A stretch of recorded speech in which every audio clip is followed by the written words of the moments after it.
할렐루야. 오늘 함께 은혜 받으실 말씀 구약성경 출애굽기 25장 1절로부터 9절까지 말씀을 제가 봉독하겠습니다. 여호와께서 모세에게 말씀하여 이르시되 이스라엘 자손에게 명령하여 내게 예물을 가져오라 하고 기쁜 마음으로 내는 자가 내게 바치는 모든 것을 너희는 받을지어다.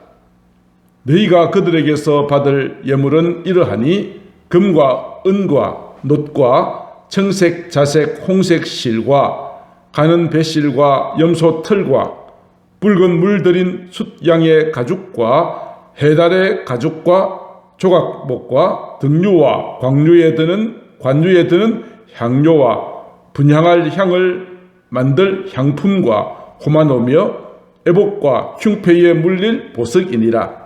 내가 그들 중에 거할 성소를 그들이 나를 위하여 짓되 무릇 내가 네게 보이는 모양대로 장막을 짓고 기구들도 그 모양을 따라 지을지니라. 아멘.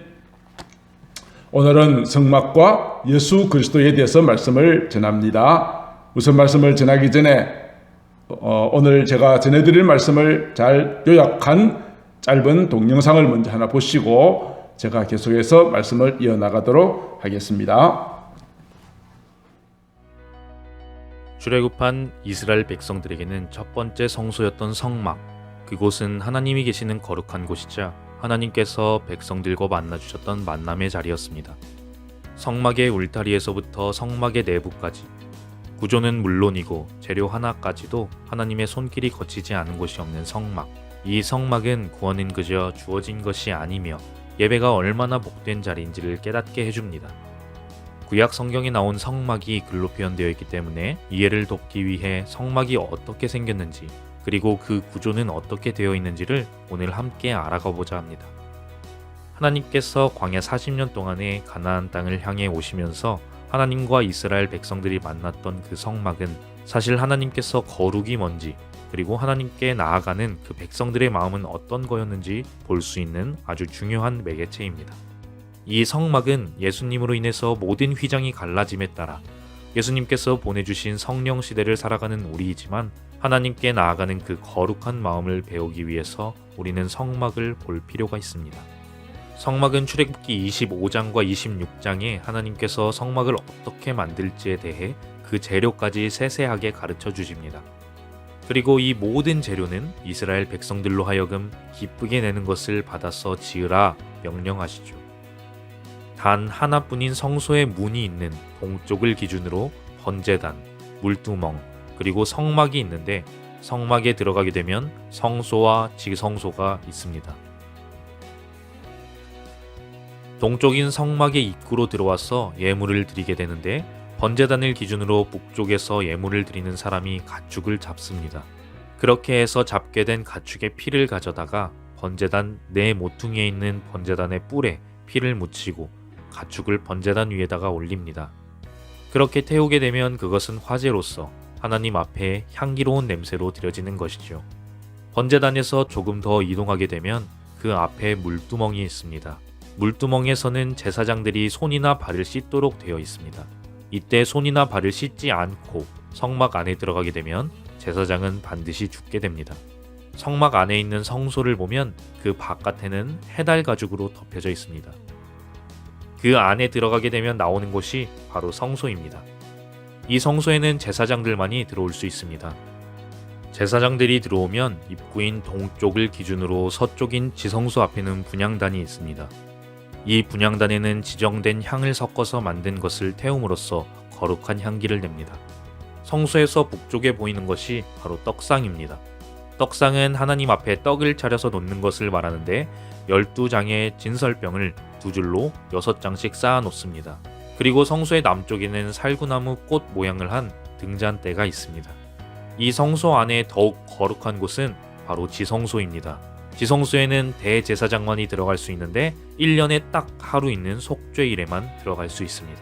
이 지성소 안에는 언약궤가 있습니다. 언약궤 위에 있는 것이 바로 속죄소인데 그룹이라고 하는 천사 2명이 서로 날개를 맞대고 언약궤를 덮고 있는 모습을 가집니다. 법궤 안에는 3가지 물건이 들어있습니다. 첫째는 시내산에서 모세가 하나님께로부터 받은 두 돌판이 있고, 두 번째는 광야 40년간 하나님께서 먹여주신 만나, 그리고 세 번째는 아론의 쌍난 지팡이입니다. 이렇게 해서 보면 이스라엘 백성은 이 법궤를 40년 내내, 그리고 가나안 땅에 들어와서까지도 하나님께서 주신 말씀을 기억하고 일용할 양식을 주신 하나님을 기억하면서 이 법궤를 늘 기도와 예배의 중심에 놓았던 것을 볼 수 있습니다. 하나님께 나아오는 그 마음을 배우기 위해서 우리는 구약 성경에 나오는 성막에 대해서 알아볼 필요가 있습니다. 성막에 대해 자세하게 묵상한다면 우리가 하나님께 어떤 마음으로 예배를 드려야 되는지 확실하게 알 수 있을 것입니다. 방금 영상을 보셨습니다만 성막은 우리에게 굉장히 소중하고 하나님께서 이 성막을 통해서 주시는 진리가 굉장히 깊고 오묘합니다. 구약을 처음부터 읽어 나가다가 출애굽기 오늘 읽었던 본문 25장, 즉 출애굽한 이스라엘 백성들이 시내산에 도착해서 하나님께서 모세에게 여러 가지 계명을 주시는 장면에 이르러서는 진도가 잘 안 나갑니다. 성막을 지을 때 어떤 재료를 써야 되고 규격은 어떠해야 되고 또 제사장이 지켜야 될 규례들은 어떠한지 등등 매우 지루한 내용들이 나열되어 있기 때문입니다. 그래서 이해가 잘 되지 않을 수도 있습니다. 그렇지만 성막에는 하나님의 소중한 진리가 담겨져 있다는 것을 오늘 말씀을 통해서 깨닫게 되어질 것입니다. 자, 우리가 오늘 쉽게 설명하기 위해서 성막은 하나님의 집이다라고 정의를 내려보겠습니다. 우리가 일반적인 주택에 가면은 이런 곳이 있죠. 제일 먼저 담장이 있고 문이 있고 마당에 들어서면 수도 시설이 있고 또 건물 안에는 거실이 있고 부모님이 거주하는 안방이 있습니다. 성막도 이와 매 한 가지입니다. 성막의 전체적인 배치도를 보면은 바깥에 담장에 해당되는 울타리가 있고요. 들어가는 입구 문이 있고 문을 열고 안으로 들어가면 번제단이 있고 물두멍이 있고 성막 안에 또 건물이 하나 있습니다. 거기에는 성소 또 하나님이 거하시는 지극히 거룩한 성소 지성소가 있어요. 일반 집과 하나님의 집을 이렇게 비교하면 이해하기가 쉬우실 거예요. 이 성막을 설계하신 분은 하나님이십니다. 성막은 온 우주 만물 가운데 충만하신 하나님께서 우리 죄인인 인간과 만나 주시기 위해서 장소를 만드시고 또 바로 그 장소를 통해서 하나님께서 말씀하시고 그곳에서 드리는 제사를 통하여 사람들이 지은 모든 죄를 용서하는 바로 그 장소가 성막입니다. 성막은 천국의 모형이라고 할 수 있고 성막은 장차 오실 메시아 예수 그리스도를 우리에게 보여주고 있는 것입니다. 이 성막은 이스라엘 백성들이 광야를 지나가는 동안 그들의 모든 백성들의 중심에 위치하고 있었습니다.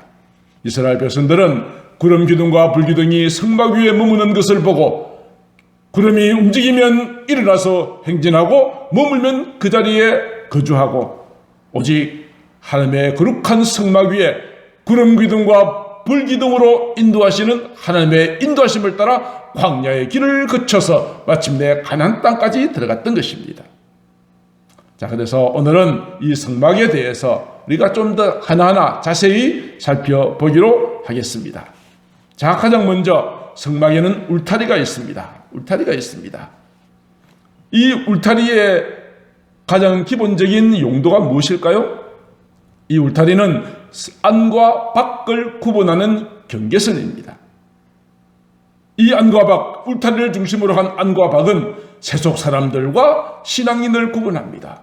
구원받을 자와 멸망받을 자가 구분됩니다.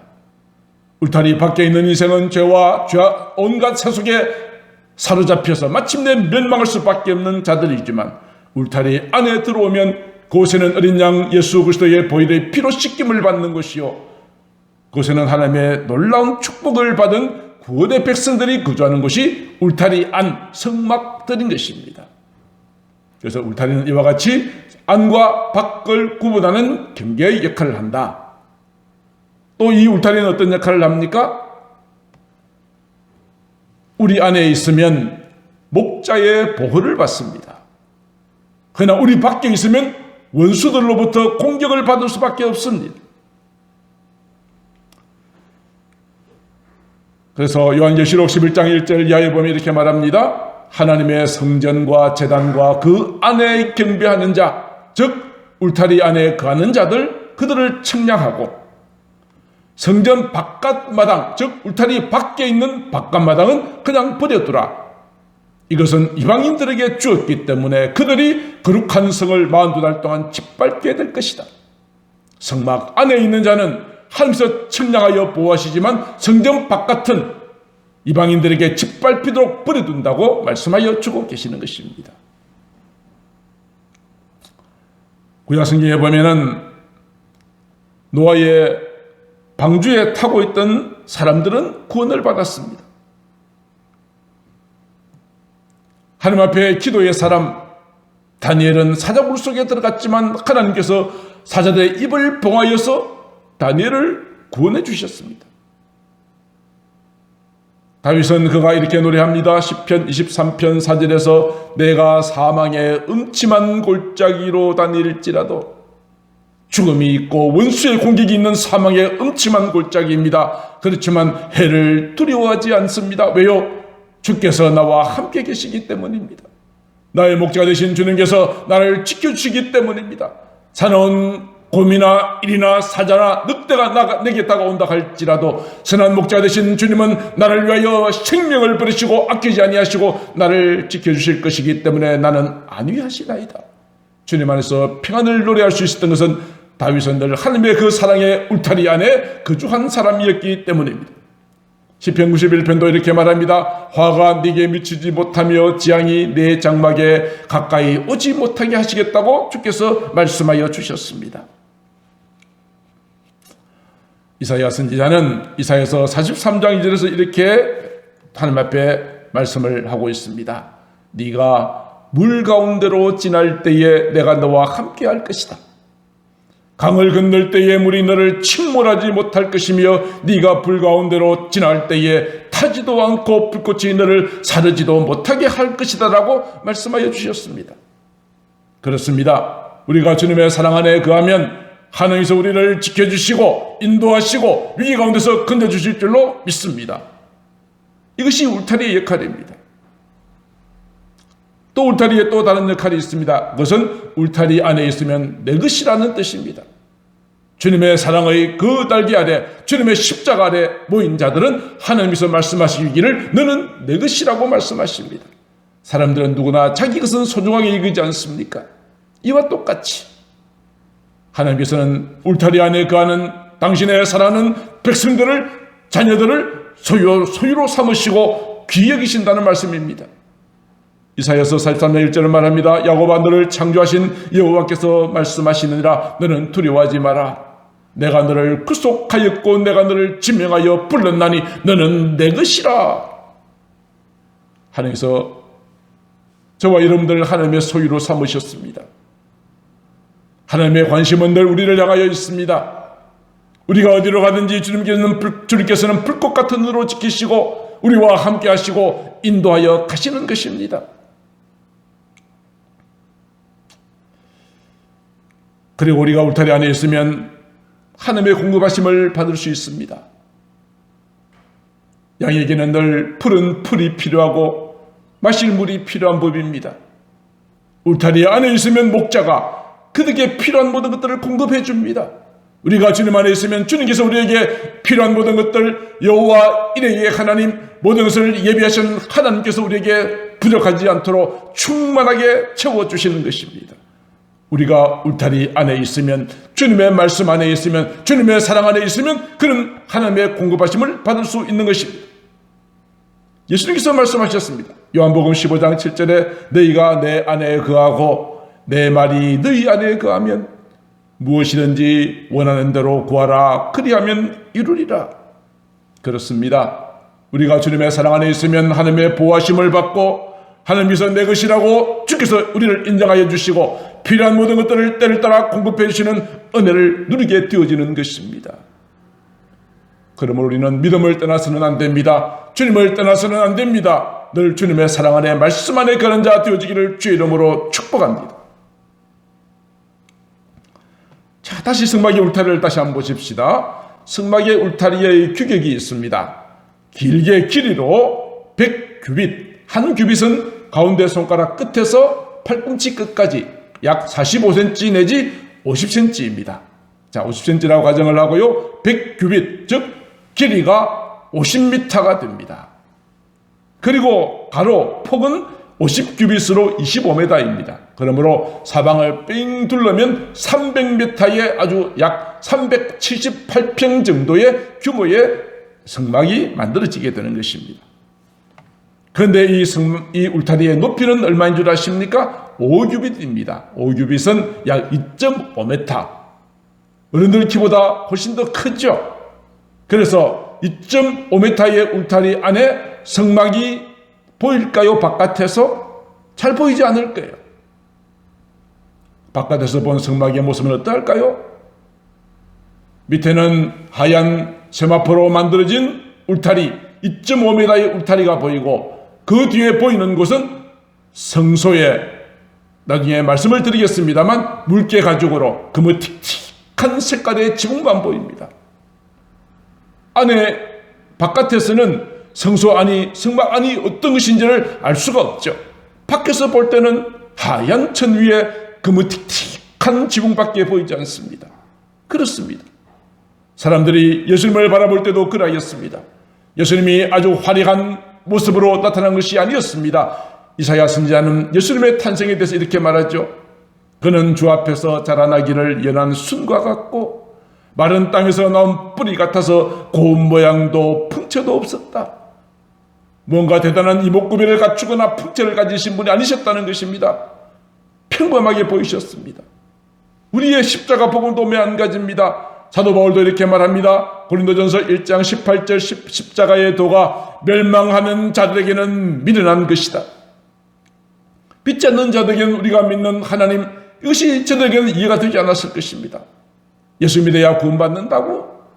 이 현대시대, 과학시대에 그것이 말이나 되냐라고 말하겠죠.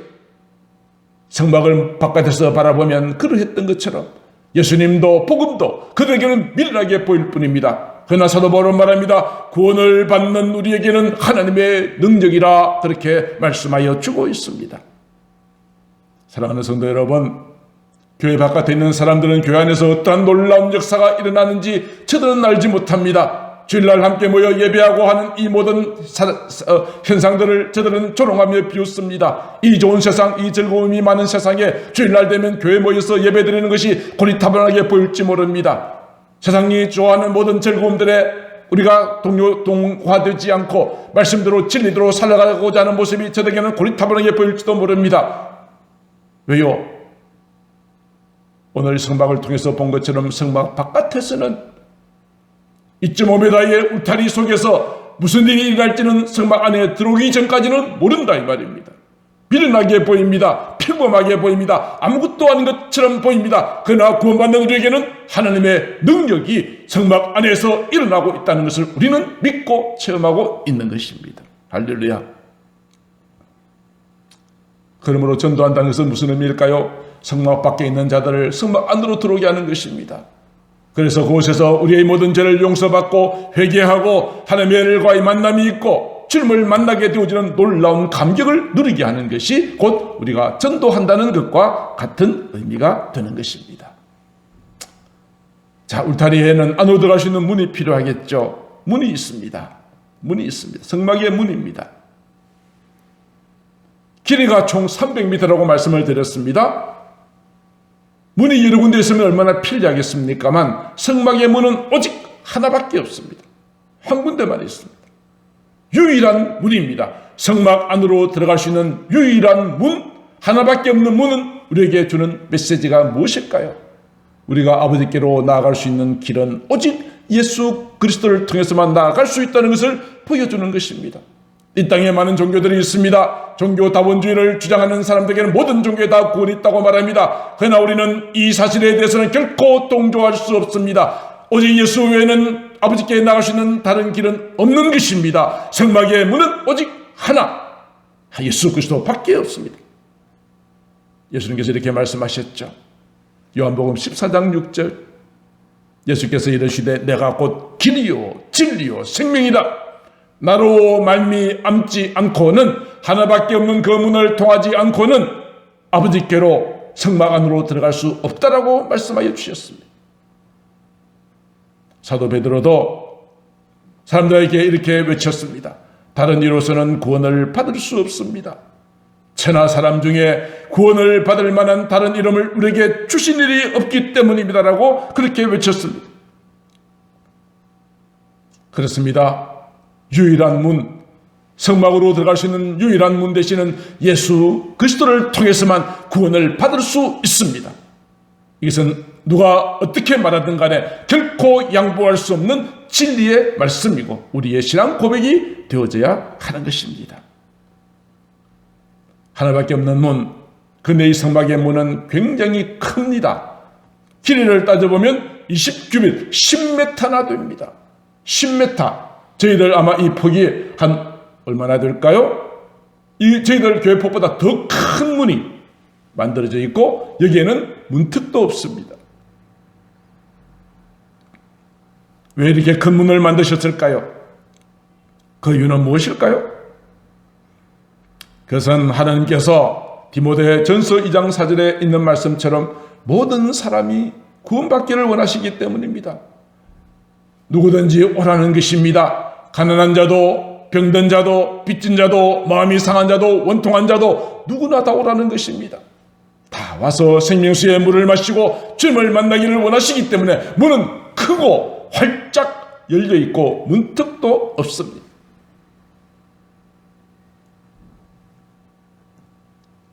베드로는 이렇게 외쳤습니다. 누구든지 주의 이름을 부르는 자는 구원을 받으리라. 누구든지입니다. 세상적으로 내가 그렇게 뛰어난 어떤 환경이 아니라도 괜찮습니다. 내가 가진 것이 없고 배운 것이 없는 자라도 상관없습니다. 누구든지 주님의 이름을 믿고 부르는 자는 구원을 받을 수 있도록 문은 크고 활짝 열려 있습니다. 문턱도 없습니다.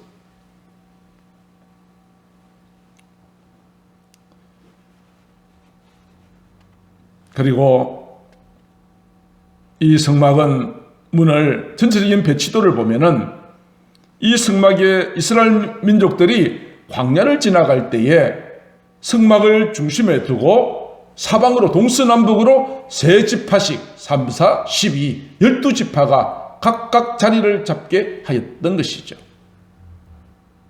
이 성막의 문은 동쪽으로 열려 있습니다. 그리고 동쪽 바로 앞에 있는 지파는 유다 지파였습니다. 유다 지파의 진영이 동쪽에 세워져 있었습니다. 오늘 이 사실과 관련해서 예수님은 말씀하십니다. 요한복음 10장 9절에 내가 문이다. 이스라엘의 12지파들이 아버지께로 나올 수 있는 문은 예수 그리스도이심을 예수님께서 말씀하시고 이 문으로 들어온 자는 구원을 받게 될 것이고 꼴을 얻게 될 것이다 라고 말씀하여 주셨습니다. 동쪽으로 열려있는 성막의 문, 그 동쪽으로부터 찬란한 빛이 비춰올 때에 어두웠던 세상은 환하게 밝아지게 될 것이고 바로 그 동쪽 앞에 있는 지파가 어디였다고요? 유다 지파라고 했습니다. 그렇습니다. 히브리서 7장 14절에 보면 예수님은 유다 지파의 자손으로 태어나셨습니다. 아브라함과 다윗의 자손, 바로 다윗은 유다 지파 사람이잖아요. 유다 지파의 자손으로 우리 주님이 태어나실 것을 말씀하여 주고 계시니 성막은 하나하나마다 모두 다 예수 그리스도를 드러내고 있는 것입니다. 성막의 문은 아주 무거운 철문이 아닙니다. 천으로 만들어져 있습니다. 근데 그 천은 네 가지 색깔로 구성되어 있습니다. 청색, 자색, 자색은 보라색이죠. 홍색, 백색으로 짠 실로, 천으로 문을 만들었습니다. 근데 이 색깔을 굳이 이렇게 정하신 이유가 무엇일까요? 이 색깔이 주는 메시지가 있기 때문입니다. 청색, 하늘의 색입니다. 청색으로 되어 있다 하는 것은 예수님은 누구라는 의미입니까? 하나님의 아들이라는 것입니다. 하나님의 아들로 오신 예수님을 청색으로 나타내고 있습니다. 두 번째가 무슨 색이죠? 자색. 자색은 왕이 입는 옷입니다. 자색을 입구로 두었다는 것은 무엇입니까? 예수님은 우리의 왕이 되신다. 아브라함과 다윗의 후손으로 오신 우리의 왕이시다. 나의 인생과 내 모든 삶을 주관하시는 내 인생의 왕으로 오신 분이시다라는 것이 자색으로 이 시를 엮어서 문을 만들게 했던 것이죠. 세 번째는 홍색입니다. 홍색은 무슨 색깔일까요? 피의 색깔입니다. 예수님은 우리의 죄를 대신하여 십자가에 피 흘려 죽으신 고난의 예수님이시다라는 것을 이 홍색으로 드러내었습니다. 백색은요, 흰색이죠. 순결하신 분이시다. 예수님은 죄가 없으신 분이시다. 그러나 우리의 죄를 대신하여 십자가에 죽으신 분이심을 그렇게 이 색깔을 통해서 우리에게 메시지로 주셨던 것입니다. 문이라고 하는 것은 항상 열려 있지는 않습니다. 문이 닫힐 때가 있습니다. 언제 닫혔습니까? 노아의 홍수 때 노아가 방주를 만들면서 사람들을 향하여서 하나님의 심판이 임하게 될 것을 그렇게 외쳤지만 그들은 외면했죠. 외면했습니다. 그때 하나님께서 때가 되자 이제 노아의 가족들과 모든 짐승들 암수 한 쌍씩 방주에 넣고 난 다음에 방주의 문이 닫혔습니다. 하늘에서 땅에서 폭우가 쏟아지고 땅에서 물이 솟아오르기 시작합니다. 금방 집이 차고 산 꼭대기까지 찰 정도가 되어서 뒤늦게 사람들은 노아의 방주에 달려들어왔지만 한 번 닫힌 구원의 문은 열려지지 않습니다. 문이 지금은 열려 있습니다. 구원의 문은 열려 있습니다. 지금 우리에게 이 소중한 기회가 주어져 있습니다. 그러나 언젠가 문이 닫힐 때가 있습니다. 닫히고 나면 다시 열려지지 않습니다. 그러므로 오늘 지금 이 시간 주님 앞에 나와 예배하며 말씀을 듣는 이 시간이 내게 얼마나 소중한 시간인지요. 이 시간이 내 인생의 마지막 시간일 수 있습니다. 내가 구원받을 수 있는 마지막 기회일 수도 있습니다. 그래서 사도 바울은 이렇게 말하였습니다. 고린도후서 6장 2절 이르시되 내가 은혜 베풀 때에 너에게 듣고 구원의 날에 너를 도왔다. 보라 지금은 은혜 받을 만한 때요. 보라 지금은 구원의 날이로다. 오늘 우리에게 허락하신 이 축복의 기회, 문이 열려 있을 때 문이 닫히기 전에 우리는 속히 믿지 않는 자들을 전도해야 될 것이며, 내가 아직도 문 밖에 서성거리고 있다면 진정한 마음으로 주님 앞에 회개하고 믿음으로 성막 안으로 주님 앞으로 나아가야 될 줄로 믿습니다. 자, 이제 성막의 문을 통하여서 들어가면은 어디가 나옵니까? 성막의 뜰이 나옵니다. 성막에 들어가면 가장 먼저 만나는 것이 번제단입니다. 번제단은 원래 재료는 조각목이라고 되어 있습니다. 조각목은 아카시아 나무입니다. 여러분 가끔 산에 가면 아카시아 나무 보시죠? 그 나무가 그렇게 쫙쫙 잘 빠졌거나 그렇게 쓸모있는 나무가 아닙니다. 사막에서 자란 아카시아는 더욱더 그러합니다. 그런데 그 아카시아 나무로 만들고 그 위에다가 노스로 도금을 했습니다. 겉으로는 노스로 도금했으니까 그냥 귀하게 보이지만 본래 원재료는 무엇이었다고요? 쓸모없는 나무, 아카시아 나무로 만들어졌다는 것입니다. 우리는 별로 정말 아카시아 나무와 같이 쓸모없는 존재이지만 오늘 또 노시 나를 둘러싸고 있기에 나는 존귀하게 보이는 것인데요. 그런데 이 노스는 무엇을 말하는 것일까요?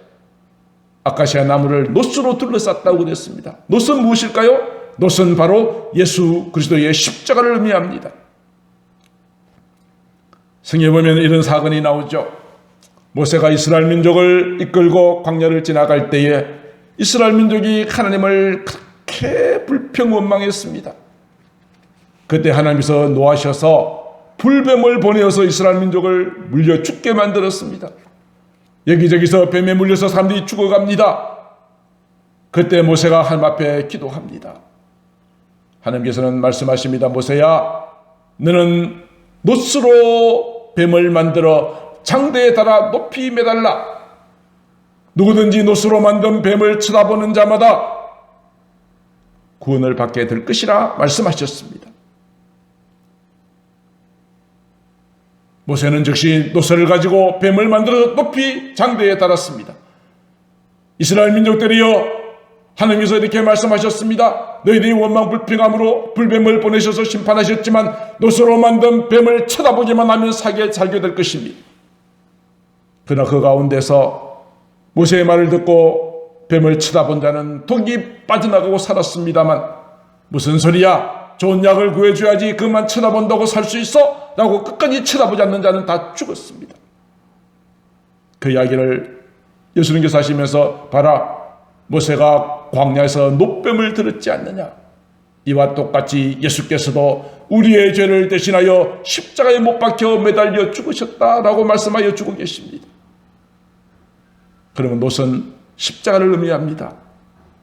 예수님이 나의 죄를 대신하여 나를 구하시기 위하여서 십자가에 못 박혀 죽으신 것을 의미하는 것입니다.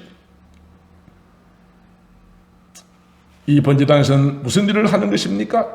이 번제단에서는 이스라엘 민족들이 자기가 지은 죄를 대신하여 짐승을 끌고 와서 제물로 바쳐 짐승을 죽임으로 짐승을 죽여서, 그래서 그들로 하여금 그 죽음을 통해서 내 죄가 용서받는 그런 길을 열어주셨습니다.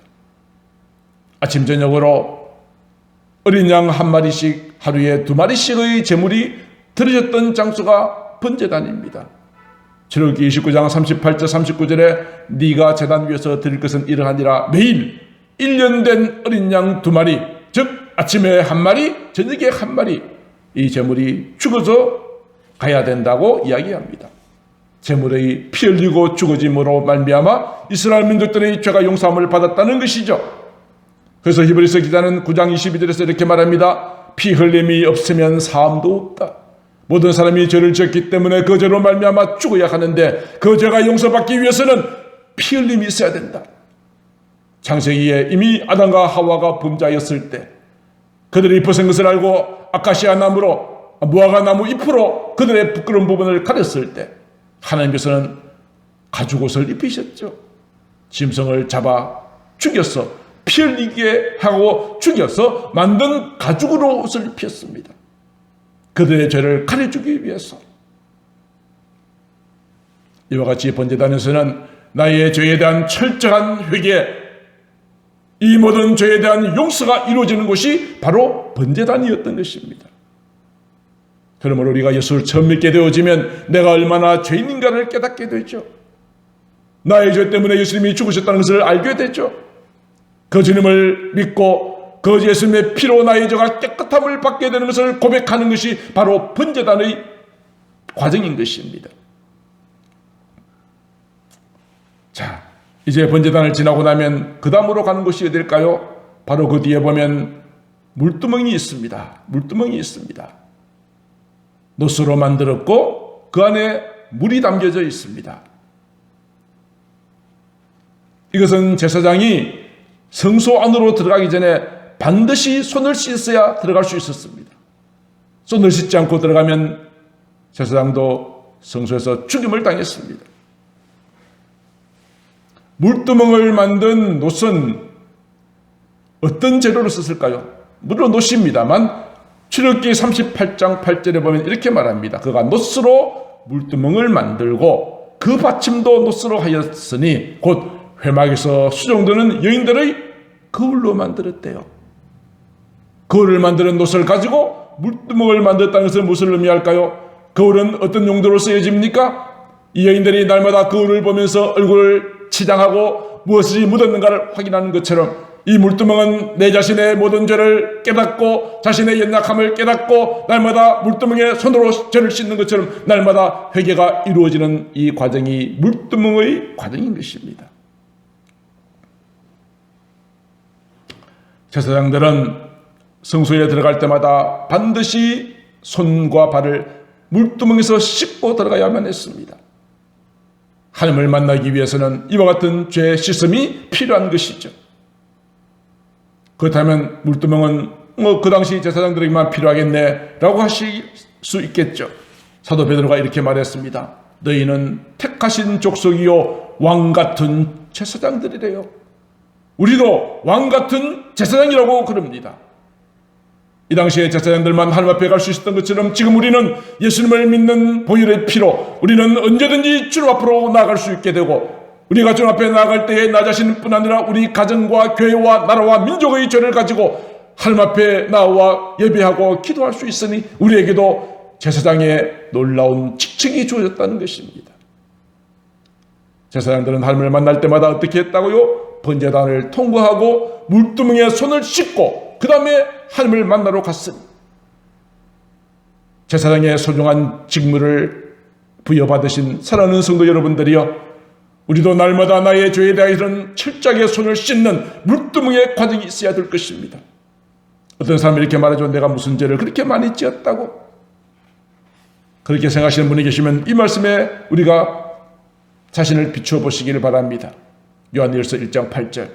만일 우리가 죄가 없다고 말하면 스스로 속이고 진리가 우리 속에 있지 않을 것이다. 속이지 말라는 것입니다. 내 자신을 속인다는 것입니다. 나는 이만하면 구원받을 수 있어, 나는 이만하면 의인이라 라고 자꾸 말하면서 내 자신을 속이는 것이란 말이 있습니다. 나는 죄 없다 하면 진리가 없는 것이라고 말합니다. 스스로 속는 것이래요. 이 말을 바꿔 말하면 우리는 모두가 죄인이라는 것이죠. 죄의 문제는 반드시 해결받아야죠. 물두멍에서 씻는 과정을 거쳐야 되어지죠. 어떻게 씻을 수 있겠습니까? 좋은 세제를 쓰면 지워질까요? 어떻게 나의 죄를 씻는단 말입니까? 방법이 요한일서 1장 9절에 있는 말씀입니다. 만일 우리가 우리 죄를 자백하면 자백하래요. 그는 미쁘시고 의로사 우리 죄를 사시고 우리를 모든 불의에서 깨끗하게 하실 것이다. 나를 위하여 십자가에 죽으신 주님의 십자가의 보혈의 공로 의지하여 주님 앞에 나의 죄인됨을 자백하는 것입니다. 자백하면 주께서 우리의 모든 죄를 용서하시고 깨끗하게 하신다고 했습니다. 진정한 회개는 자백으로 그치는 것이 아니죠. 다시는 그 죄를 짓지 않으려고 발버둥치는 것입니다. 혹 내가 지은 죄가 있어 다른 사람에게 피해를 주었다면 속건제의 제사로 그들에게 모든 피해에 사과하고 용서를 구하고, 이것까지 그치는 과정이 물두멍에서 우리의 모든 손과 발을 씻는 과정인 것입니다.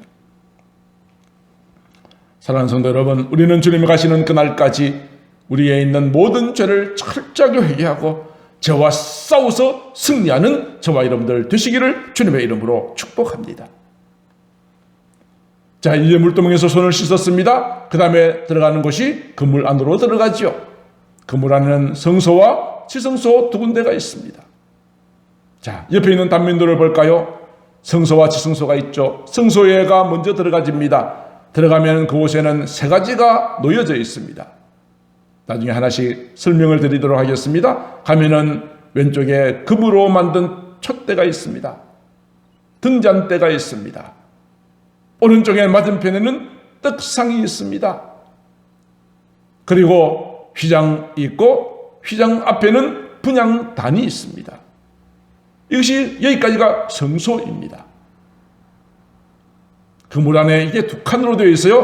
휘장으로 가려져 있는데 휘장 앞쪽이 성소, 거기에는 금촛대와 떡상과 분향단이 있고, 휘장을 지나서 안쪽이 지성소입니다. 지성소 안에는 하나님의 언약궤가 들어 있습니다. 자, 이제 성소 안에 있는 것들에 대해서 하나씩 다시 설명을 드리도록 하겠습니다. 자, 가장 먼저 바깥에서 보이는 성소의 지붕의 덮개를 보도록 하겠습니다. 보시는 것처럼 성소의 지붕은 네 가지 색깔로 되어져 있죠. 네 가지 색깔로 사중으로 덮여져 있습니다.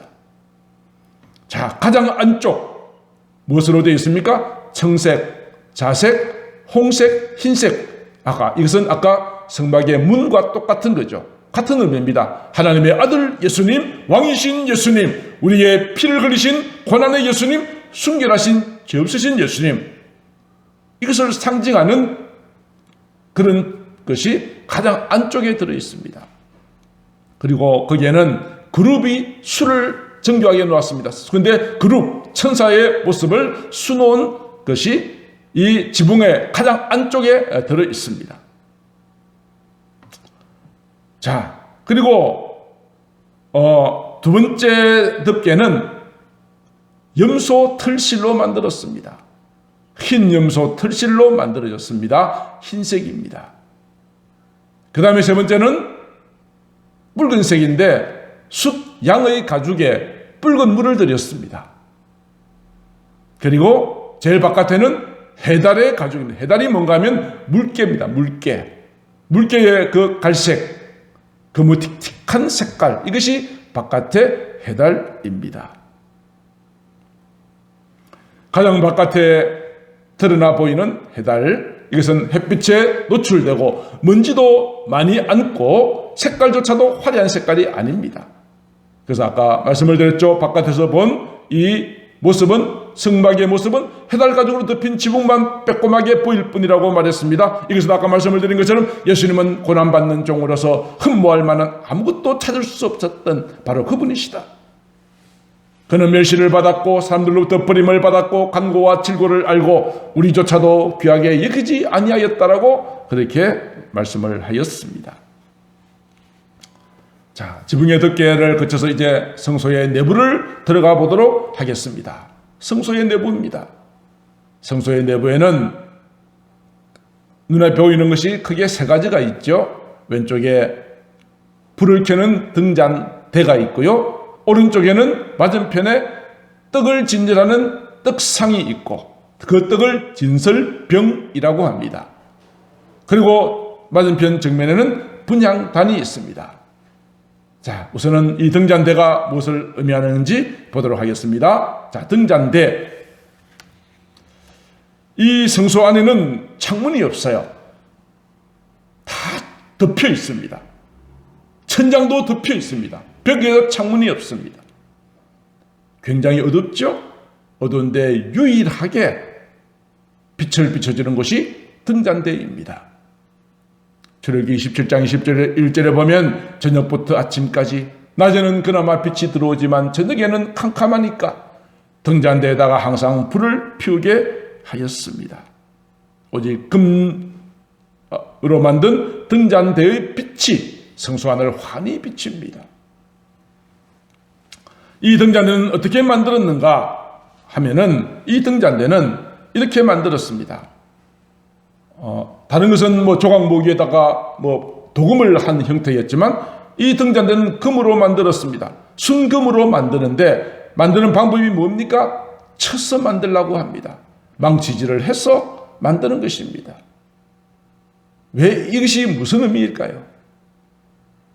어떤 틀을 만들어서 부어서 하거나 나무로 만들어서 도금하면 얼마나 쉽겠습니까만 금을 가지고 망치로 쳐서 이 등잔대를 만들게 했다는 것은 무엇을 의미할까요?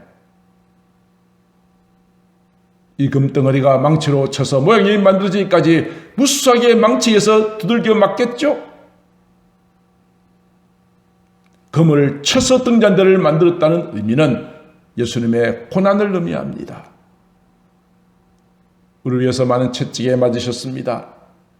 침뱉음과 비난을 들으셨습니다. 못에 박혀 죽으셨습니다. 고난받으신 예수님, 그리고 성도의 고난을 의미하는 것입니다. 한 자루의 양초가 자기 몸을 태워서 어둠을 밝히는 것처럼 성도는 예수님처럼 고난 가운데서도 세상을 밝히는 빛의 사명을 감당하는 자가 되어야 한다는 것을 여기에서 보여주고 있습니다. 쳐서 만들었다는 것은 고난의 의미가 됩니다. 그리고 이 등잔대의 가운데에 기둥이 있고 오른쪽 좌측 우측으로 각각 3개씩의 가지가 올라와 있습니다. 그래서 모두 몇 개로 되어 있나요? 7개로 되어 있습니다. 가운데를 중심으로 3개씩. 이것은 우리에게 무엇을 의미할까요? 우리는 오직 예수 그리스도를 중심으로 연합되어져야 한다는 것을 보여주고 있습니다. 사람은 우리의 의지할 대상은 되지 못합니다. 사랑할 대상일 뿐이죠.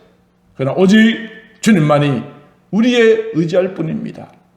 우리는 주님 안에서 주님과 사랑의 그 관계로 연결되어지고 연합되어진 자가 되어져야 한다는 것을 보여주고 있습니다.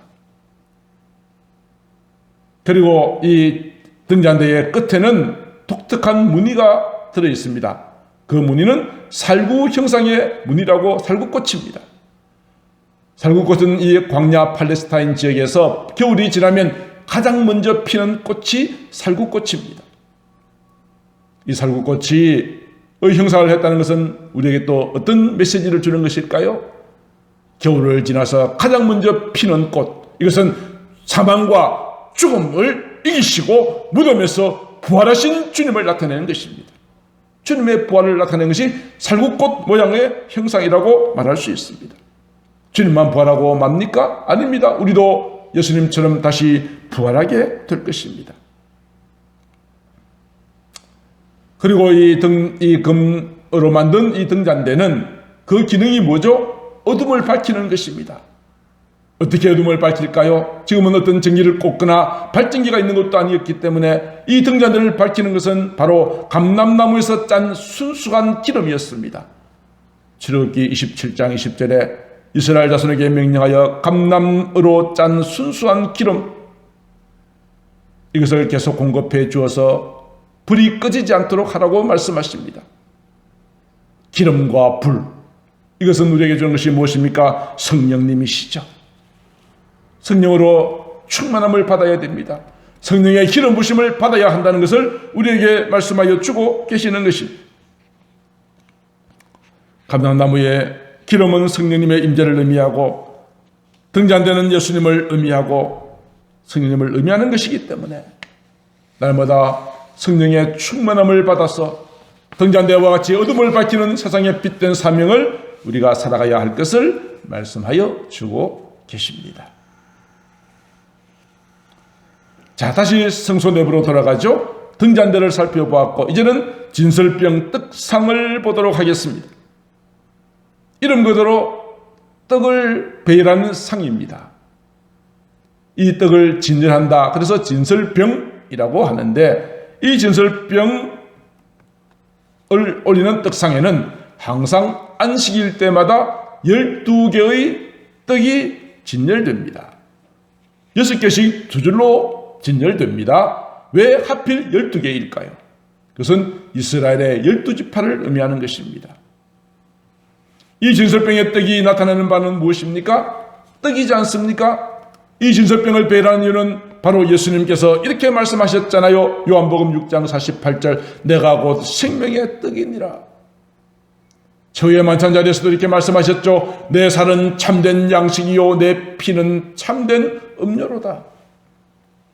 이 떡을 먹는 것은 장차 오실 메시아, 그분은 당신의 육체를 우리를 위한 떡으로, 생명의 떡으로 우리에게 주실 분이심을 나타내 보여주시는 것입니다.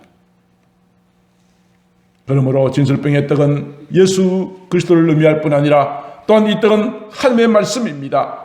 마태복음 4장 4절, 예수님께서 마귀에게 시험을 받으시고 난 다음에 마귀가 시험을 했죠. 야 예수야, 너 배고프지? 여기 돌이 있잖아. 너 같은 능력이라면 할 수 있을 거야. 너 이 돌로 떡을 만들어서 먹어. 그때 예수님께서 마태복음 4장 4절에서 이렇게 말씀하셨죠. 예수께서 대답하여 이르시되 기록되었으되 사람이 떡으로만 사는 것이 아니다. 떡이 필요 없다는 것은 아니죠. 떡으로만 사는 것이 아니라 떡도 필요하지만 더 필요한 것이 있다. 무엇이라고요? 하나님의 입에서 나오는 모든 말씀으로 사는 것이다. 하나님의 말씀은 우리에게 생명의 떡입니다.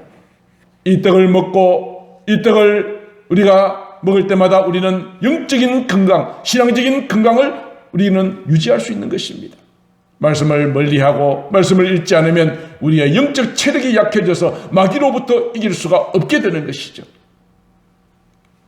우리는 날마다 말씀을 먹어야 합니다. 말씀을 들어야 합니다. 그때 그 말씀이 나에게 능력이 될 줄로 믿습니다. 자, 성소 내부에 있는 이제 세 번째 분향단이 있습니다. 분향단입니다. 자, 성소 안에 들어왔었죠? 가장 먼저 등잔대에서 나온 성령의 빛을 받고 진설병에서 말씀의 떡을 먹고 그 다음에 나아가는 곳이 분향단입니다. 분향단은 한마디로 말하면 하나님 앞에 기도하는 장소입니다. 어디에 그런 말이 있죠? 요한계시록 5장 8절에 이렇게 말씀하고 있습니다. 그 두 마리를 취하심에 네 생물과 24장로들이 어린 양 앞에 엎드렸습니다. 어린 양 예수 앞에 엎드렸는데 그들이 가진 것이 보니까 금은고를 가졌고 향이 가득한 금대접을 가지고 어린 양 앞에 엎드렸습니다. 향이 가득한 금대접. 금대접에 담겨서는 이 향은 소중한 것이겠죠. 귀한 것이니까 귀한 금대접에 담겠죠. 그 금대접에 담긴 향은 무엇이라고 설명합니까? 이 향은 성도의 기도들이래요. 우리의 기도는 결코 싸구려 취급받지 않습니다. 우리가 중언부언하는 기도, 이런 기도, 믿지도 않으면서 사람들에게 보이려고 하는 기도는 하나님께서 취급하지 않으시지만 진실한 마음으로 드리는 기도는 하나님의 그 소중한 금대접에 담겨서 어린 양 앞에 가지고 올라가는 것입니다. 우리가 드리는 기도가 얼마나 소중하게 취급받는다는 것을 이 시간 여기서 깨달을 수가 있습니다. 분향단은 그 향을 주께 올려드리는 곳입니다. 기도하는 장소가 분향단입니다. 요한계시록 8장 3절에도 이렇게 말합니다. 또 다른 천사가 제단 곁에 서서 금향로를 가지고 많은 향을 받았으니 이는 모든 성도의 기도와 합하여 보좌 앞 금제단에 드리고자 함이라. 금향로에 많은 향이 있었는데요. 이것이 보좌 앞에 금제단에 올라간대요. 우리의 기도가 천사들에 의해서 아버지 하나님 앞으로 상달되어 가는 줄로 믿습니다. 우리가 늘 기도 생활하는 것, 이것이 우리에게 얼마나 하나님께서 귀하게 보시는지를 잘 보여주는 대목이라고 할 수 있습니다. 자, 이제 성소 안에 있는 모든 것을 살펴보았습니다. 이제 휘장을 지나서 지성소로 들어가게 되겠는데요. 휘장이 주는 또 특별한 의미가 있어요. 휘장은 천사가 날개를 펴고 서 있는 이런 문양으로 만들어져 있습니다. 이 휘장을 중심으로 성소와 지성소가 구분됩니다. 출애굽기 26장 33절 그 휘장을 갈고리 아래에 쭉 늘어뜨려라. 정금궤를 장막 안으로 지성소 안으로 넣어놓고 휘장을 치라는 것이죠. 그 휘장이 성소와 지성소를 구분한다라고 말하고 있습니다. 자, 성소에까지는 제사장들이 들어올 수 있습니다. 자기가 맡은 소임이 있겠죠? 제사장들이 성소 안에 들어와서 무슨 일을 합니까? 감람류로 금으로 만든 등잔대에 불을 밝히는 일을 제사장들이 매일 합니다. 하루에 2번씩. 그리고요, 진설병에 떡을 진열하는 것들, 이것도 제사장들이 합니다. 그리고 분향단에서 향을 피우는 것, 제사장들이 합니다. 성소 안에서는 이것을 할 수 있지만 휘장을 지나서 지성소로 들어가면 아무나 아무 때나 들어갈 수가 없습니다. 함부로 들어갔다가는 죽었습니다. 그런데 예수님께서 십자가에 못 박혀 죽으셨죠. 내가 다 이루었도다. 아버지여 내 영혼을 아버지 손에 부탁하나이다 말씀하시고 운명하실 때 놀라운 일이 있었습니다. 보통 때 아무나 들어가지 못할 그 성소의 휘장이 위에서부터 아래로 쫙 찢어졌습니다. 성소의 휘장이 찢어졌다는 것은 그냥 예사로운 사건이 아닙니다. 히브리서 기자는 이 사실을 가지고 이렇게 말합니다. 찢어진 휘장은 예수님의 육체를 말합니다. 예수님이 십자가 위에서 육체를 찢으시고 죽으심으로 이제는 휘장은 예수님을 통하여 지성소 안에 하나님께까지 나갈 수 있는 새로운 길, 생명의 길, 산 길이 열렸다. 이제 우리가 주님을 믿으면 주님의 보혈의 피로 찢어진 휘장, 주님의 육체의 죽으심을 통하여 지성소 안에 계시는 하나님 앞에 나아갈 수 있는 길이 열려졌다는 것입니다. 예수님의 십자가 보혈의 은혜와 능력이 얼마나 크고 놀라운지를 우리는 여기서 발견할 수 있습니다. 제가 좋아하는 찬양 같이 한번 해볼까요?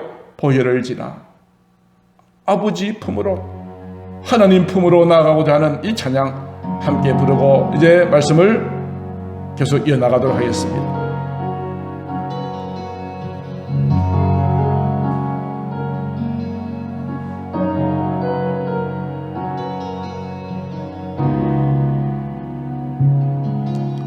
보혈을 지나 하나님 품으로 보혈을 지나 아버지 품으로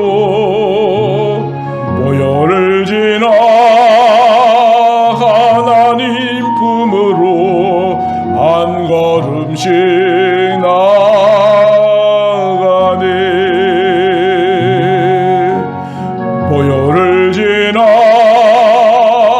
하나님 품으로 보혈을 지나 아버지 품으로 보혈을 지나 하나님 품으로 한 걸음씩 나가네. 존귀한 주 보혈이 내 영을 새롭게 하시네. 존귀한 주 보혈이 내 영을 새롭게 하네.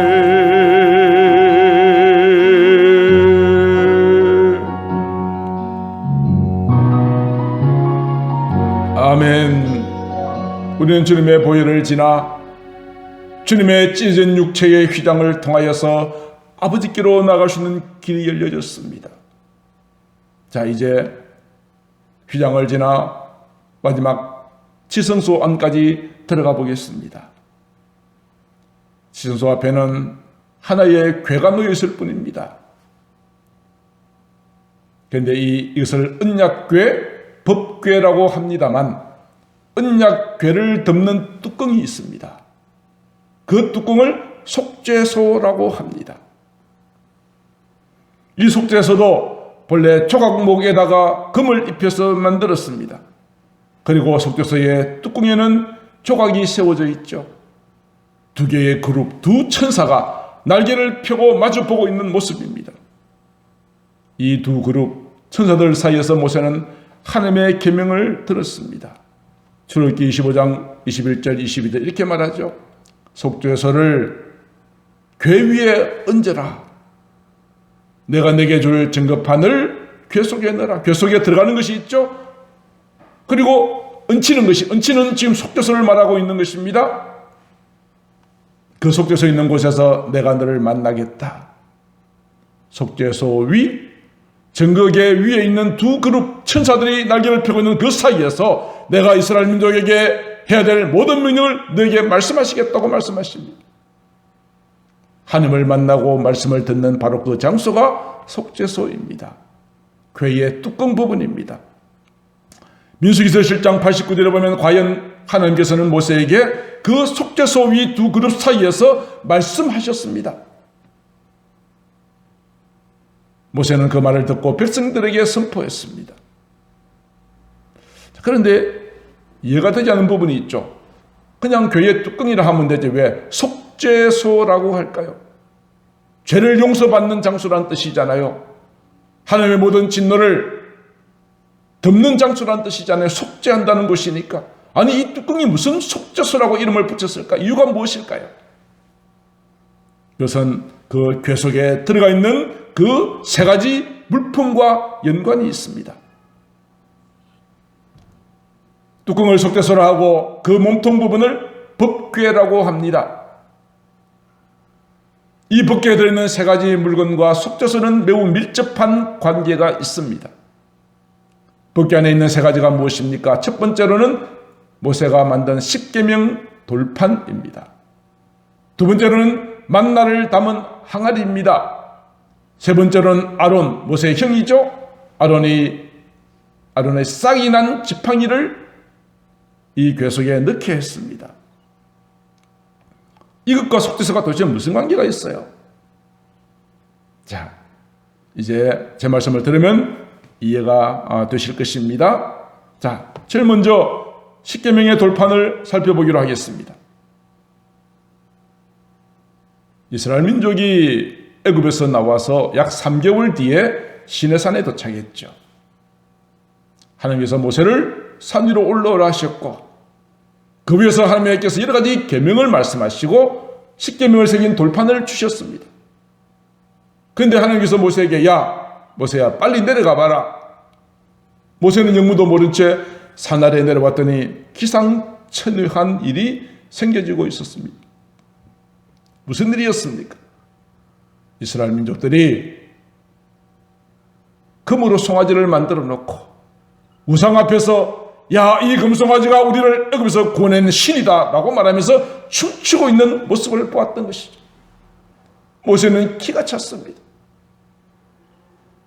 하나님께로부터 받았던 그 십계명의 돌판을 그들 앞에서 던져서 깨뜨려 버렸습니다. 하나님께서 매우 진노하셨습니다. 모세가 하나님 앞에 기도하여서 하나님의 진노를 잠재웁니다. 모세가 다시 하나님의 부르심을 받고 또다시 산으로 올라갑니다. 시내산에 올라갔더니 하나님께서 모세에게 두 번째로 십계명 돌판을 새겨주셨습니다. 그래서 이 두 번째로 받은 십계명 두 돌판을 바로 이 언약궤 속에 넣으라고 하신 것입니다. 십계명을 볼 때마다 이스라엘 민족들은 무엇을 연상했겠어요? 우리가 하나님의 은혜를 잊어버리고 우상 섬기다가 하나님께로부터 진노받았던 것을 기억할 것입니다. 하나님 우상 숭배를 가장 싫어하시는데 금으로 송아지를 만들었으니 마땅히 죽어야 될 저들이었지만 하나님께서 용서해 주셨구나. 이 두 번째 만들어진 이 십계명의 돌파는 바로 우리가 한 말씀을 어기고 우상을 숭배했던 이 죄 때문에 온 것이로구나 하는 것을 상기시키는 십계명의 돌판이었던 것입니다. 두 번째, 만나 항아리가 있습니다. 이것도 이스라엘 민족의 범죄한 모습과 연관이 있습니다. 이스라엘 민족들은 애굽에서 나와서 농사 짓지 않았지만 하나님께서 저들에게 만나와 메추라기를 먹여주셨습니다. 처음에는 감사 감격했겠죠. 하나님께서 주신 것을 먹으면서 저들의 마음속에 또 불평이 생기는군요. 야, 우리가 애굽에 있을 때는 수박도 먹고 오이도 먹고 부추도 먹고 했는데 날마다 이것만 먹으니까 찔린다. 원망했습니다. 감사치 않고. 하나님께서 불평하는 소리를 들으시고 이렇게 말씀하셨죠. 내가 나의 삶을 두고 맹세하노니 너희 말이 내 귀에 들린 대로 행하리라.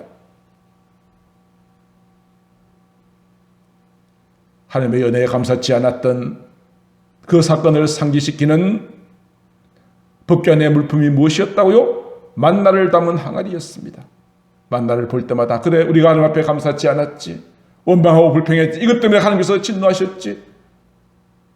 십계명도 우상 숭배, 만나 항아리도 감사치 않고 원망 불평했던 것, 바로 그것을 기억시키는 것이 두 번째 만나 항아리였던 것이죠.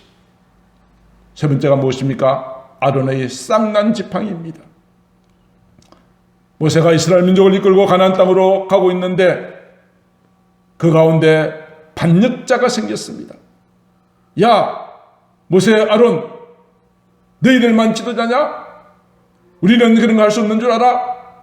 너희가 뭐든 마치 권력을 독식하고 있는 것처럼 하는 거 우리가 못 견디겠어 라고 하면서 고라의 일당들이 모세와 아론을 대적하고 반역을 일으켰습니다. 하나님께서는 이 반역의 소리를 들으시고 그들을 향하여 심판하셨습니다. 하늘에서 불이 내려왔습니다. 땅이 갈라졌습니다. 그래서 반역하던 자들이 많이 죽음을 당했습니다. 하나님의 인도하심을 거역했던 이것 때문에 저희들이 죽음을 당했음에도 불구하고 다음날 이스라엘 백성들은 모세와 아론에 대해서 야, 너희들이 여호와의 백성들을 죽였다라고 그들을 향해서 원망했습니다. 하나님께서 모세를 통해서 이렇게 하십니다. 다 각 지파의 대표들을 불러 모읍니다. 야, 12지파 대표들 다 모였냐? 이제 너희 지파의 지도자 한 사람의 지팡이를 하나씩 가져와라. 거기다가 너희 지파의 대표자 이름을 기록해라. 그랬더니 각 지파에 하나씩 12개의 지팡이가 모여들었습니다. 그리고 아론에게는, 레위 지파 아론에게는 아론이라고 이름을 쓰게 했습니다. 하루가 지났습니다. 이상한 일이 생겼습니다. 모세가 두었던 12개 지팡이 가운데 오직 한 지팡이에는 살구꽃이 핀 것입니다. 뿌리가 있는 것도 아니고 그냥 지팡이인데 그 지팡이에만 살구꽃이 피었습니다. 그것이 바로 아론의 지팡이였습니다. 그래서 모든 이스라엘 지도자들에게 하나님께서 모세와 아론을 이 민족의 지도자로 세운 것이 분명하다는 사실을 보여주는 바로 그 상징적인 물품이 아론의 지팡이였습니다. 자, 법궤 속에 들어간 세 가지 공통점이 무엇입니까? 우상 숭배하다가 하나님의 진노를 받았던 십계명 돌판, 감사치 않고 우망불평하다가 하나님께로부터 진노를 받았던 만나 항아리, 하나님의 지도 리더십에 대적하다가 심판받았던 것을 기억하게 만드는 아론의 쌍난 지팡이.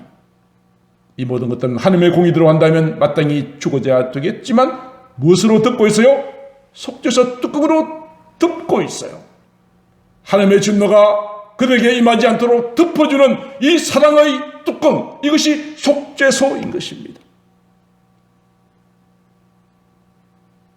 그러므로 법궤와 그 뚜껑 속죄소는 하나님의 공의로우심과 하나님의 은혜, 하나님의 사랑을 동시에 표현해 주고 있는 것이죠. 사랑하는 성도 여러분, 이 법궤도 하나님의 사랑, 예수님의 십자가를 나타내 보이는 것입니다. 이 성막 하나하나마다 모든 것이 다 예수님을 나타내는 중요한 메시지가 있다고 말씀을 드렸죠. 이런 소중한 이 법궤는 이스라엘 민족들이 이동할 때마다 제사장들이 어깨에 메고 앞장서서 갔습니다. 그 안에 들어있는 하나님의 진노 다시 반복하지 않으려고, 불평하지 않고, 이제 여호수아가 지도자가 되고 난 다음에 가나안 땅을 정복하는 모든 과정에 이스라엘 민족들은 마치 하나처럼 일사불란하게 요단강을 건넜고 여리고성을 무너뜨리고 승리할 수 있었던 것은 이 법궤가 앞장서는 곳마다 그들은 함께 따라갔던 순종이 있었기 때문입니다. 이제 말씀을 정리하려고 합니다. 법궤, 성막, 이 모든 것들은 예수님을 상징하는 것입니다. 우리가 하나님 앞에 더 깊은 은혜의 자리에 나가기 위해서 성막의 모든 진행 과정을 마지막으로 결론으로 정리하고 말씀을 마칠 것입니다. 히브리서 8장 5절에 이렇게 말합니다. 그들이 섬기는 것은 하늘에 있는 것들의 모형과 그림자랍니다. 모형과 그림자, 모형과 그림자.